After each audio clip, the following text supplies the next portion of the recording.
Right details చూద్దాం. Phone tapping కేసులో విచారణ కొనసాగుతోందని తెలంగాణ డీజీపీ జితేందర్ చెప్పారు.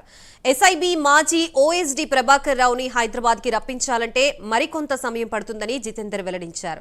నిందితుల్ని భారతదేశానికి రప్పించడానికి అంతర్జాతీయ స్థాయిలో ప్రక్రియ ప్రారంభమైందని జితేందర్ తెలిపారు.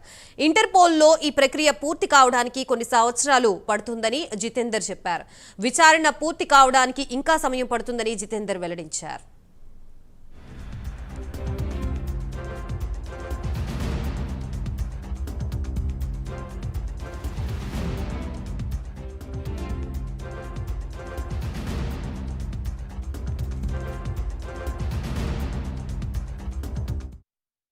Process, we have already initiated the process. It is with CBI. So let us hope, because all these international processes take some time. Because I know I have worked in CBI, I know about it. In many cases it takes years. So it is not that we issue a summon and Raghav Rao goes and executes it and comes back. The international process is not that simple. Because there are so many guidelines, so many practices which are there. So Interpol, because you know it is to be issued by the Interpol. The Interpol has their own SOPs and other things. They will evaluate. So it takes some time. It is not that mana police station పరిధిలో మొత్తం జరుగుతుంది ఎట్లా లేదు. మొత్తంగా phone tapping అంశానికి సంబంధించి DGP Jitender స్పందించినట్లుగా తెలుస్తోంది. ప్రస్తుతం ఇదే అంశానికి సంబంధించి మనకి పూర్తి సమాచారం అందించడానికి మా ప్రతినిధి కుమార్ సిద్ధంగా ఉన్నారు. కుమార్. Thank you Gayatri. ఇదైతే తెలంగాణలో సంచలనం సృష్టించిన ఫోన్ ట్యాపింగ్ కేసులోని ఇంకా దర్యాప్తు అయితే ఇంకా కొనసాగుతూనే ఉంది.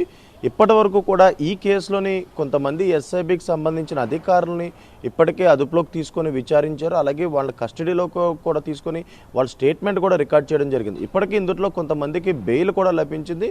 వాస్తవంగా ఫోన్ ట్యాపింగ్ కేసులోని కీలకమైన వ్యక్తులు ప్రభాకర్ రావు అలాగే శ్రావణ్ రావులు మాత్రం ఇంకా యూఎస్లోనే ఉన్నారు.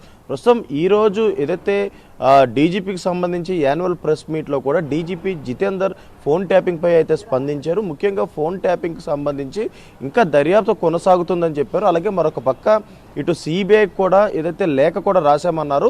అలాగే ఇంటర్పోల్తో ఇంకా దీనిపై ఇంకా ఏదైతే చర్చలు కూడా కొనసాగుతున్నాయని చెప్పారు. ముఖ్యంగా ఇంటర్పోల్కి సంబంధించి ఏదైతే రెడ్ కార్నర్ నోటీస్ జారీ చేయాలంటే కనుక ఇంటర్పోల్ నోటీస్ కూడా జారీ చేయాలంటే కొద్ది సమయం పడుతుందంటూ కూడా డీజీపీ జితేందర్ అయితే చెప్పడం జరిగింది. ముఖ్యంగా ఇటు శ్రావణ్ రావుని ప్రభాకర్ రావును కూడా ఇండియాకి రప్పించేందుకు కూడా తమ ప్రయత్నాలు అయితే ఇంకా కొనసాగుతున్నాయని చెప్పారు. వాస్తవంగా ఇంటర్పోల్లో ఏదైతే ఉందో దీనికి సంబంధించి ప్రాసెస్ మాత్రం కాస్త లేట్ అవుతుంది. ఎందుకంటే ఇది మ్యాక్సిమం అవుట్ ఆఫ్ కంట్రీస్కి అలాగే మన కంట్రీకి సంబంధించి ఇంటర్పోల్ని చాలా కీలకంగా ఉంటుంది. ఈ నేపథ్యంలోనే ఇంటర్పోల్ ద్వారా నోటీసులు పంపించాలంటే కొద్ది సమయం పడుతుందంటూ కూడా ఇప్పటికే డీజీపీ జితేందర్ కూడా వెల్లడించారు. ముఖ్యంగా ఏదైతే ఈ కేసులో ఇప్పటివరకు కూడా ఎస్ఐబికి సంబంధించిన కొంత కీలకమైన వ్యక్తులను అదుపులోకి తీసుకుని వాళ్ళని విచారించారు. అలాగే వాళ్ళ స్టేట్మెంట్ కూడా రికార్డ్ చేయడం జరిగింది. ముఖ్యంగా ఏదైతే గత 10 సంవత్సరాల్లోని బీఆర్ఎస్ హయాంలోని ఈ ఫోన్ ట్యాపింగ్ని చాలా కీలకంగా వాడుకున్నట్లకి ఇప్పటికే పోలీసులు కూడా గుర్తించారు. ఈ నేపథ్యంలోనే దీనికి సంబంధించి పలువురికి నోటీసులు కూడా జారీ చేసి విచారించారు. ఇందులో కొంతమంది రాజకీయ నాయకులు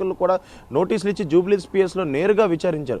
అలాగే ఏదైతే గత 10 ఏళ్ల హయాంలోని ఈ ఫోన్ ట్యాపింగ్ అడ్డు పెట్టుకుని ఎలక్షన్ సమయంలో బీఆర్ఎస్ సంబంధించి అలాగే అప్పటి అపోనెంట్ పార్టీ అయిన కాంగ్రెస్కి అలాగే బీజేపీకి సంబంధించి కొంతమంది కీలకమైన వ్యక్తులు ఫోన్లు ట్యాప్ చేశారు. ఈ నేపథ్యంలోనే ఇటు ఎలక్షన్ సమయంలో కావచ్చు బై ఎలక్షన్ సమయంలో కూడా ఏదైతే ఈ ఫోన్ ట్యాప్ని కీలకంగా ఉపయోగించుకోవడం జరిగింది. అలాగే ముఖ్యంగా ప్రతిపక్ష నేతలు అంటే అప్పటి ప్రతిపక్ష నేత రేవంత్ రెడ్డితో పాటు బీజేపీలో కొంతమంది కీలకమైన వ్యక్తులే కాకుండా బీఆర్ఎస్లో కూడా కొంతమంది కీలకమైన వ్యక్తుల ఫోన్లు కూడా ట్యాప్ చేశారు. ముఖ్యంగా ఏదైతే ఎలక్షన్ సమయంలోని ఏదైతే ఆపోజిట్ పార్టీకి సంబంధించిన డబ్బులు పట్టుకునేందుకు కూడా ఈ ఫోన్ ట్యాపింగ్ కీలకంగా ఉపయోగించారు.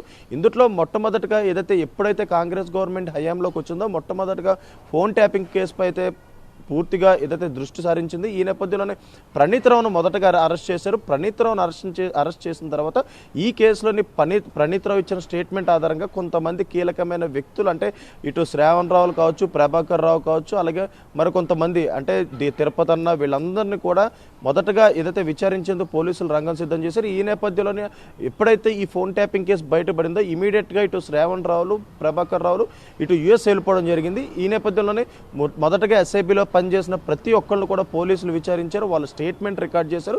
వీళ్ళు ఇచ్చిన ప్రతి ఒక్క స్టేట్మెంట్లో కూడా కీలకమైన వ్యక్తుల పేర్లు అంటే ఇటు ప్రభాకర్ రావు, శ్రావణరావు పేర్లే బయటకు వచ్చినాయి. ముఖ్యంగా వాళ్ళు ఆదేశిస్తేనే ఇందులో ఫోన్ ట్యాపింగ్ సంబంధించి చాలామంది ఏదైతే ఫోన్లు ట్యాప్ చేసినట్లయితే వీళ్ళందరూ ఒప్పుకోవడం జరిగింది. ముఖ్యంగా ఇందులోనే బీఆర్ఎస్ హయాంలో అగ్రనేతలు చెప్తేనే ఈ ఫోన్ ట్యాపింగ్లు జరిగాయంటూ కూడా ఇటు పోలీసులు ఒక ప్రాథమిక నిర్ధారణకు రావడం జరిగింది. అలాగే ఇందులోనే ప్రభాకర్ రావు, శ్రావణరావులు అప్పటికే యూఎస్ వెళ్ళిపోవడంతో వాళ్ళని రప్పించేందుకు కూడా పోలీసులు సన్నాహాలు చేస్తూనే ఉన్నారు. అలాగే వాళ్ళ పాస్పోర్ట్లు కూడా క్యాన్సిల్ చేశారు. ఒకవేళ ఇండియా వస్తే కనుక ఏ ఎయిర్పోర్ట్లో దిగినా సరే ఇమీడియట్గా పోలీసులకు సమాచారం అందుతుంది, ఇమీడియట్గా వాళ్ళని అదుపులోకి తీసుకోవడానికి కూడా పోలీసులు సిద్ధంగా ఉన్నారు. కానీ ఇప్పటికీ ప్రభాకర్ రావులు అలాగే ఇటు శ్రావణరావులు కూడా యుఎస్లో ఉన్న నేపథ్యంలో వాళ్ళని రప్పించేందుకు కూడా పోలీసులు తన సన్నాహాలు అయితే నిర్వహిస్తున్నారు.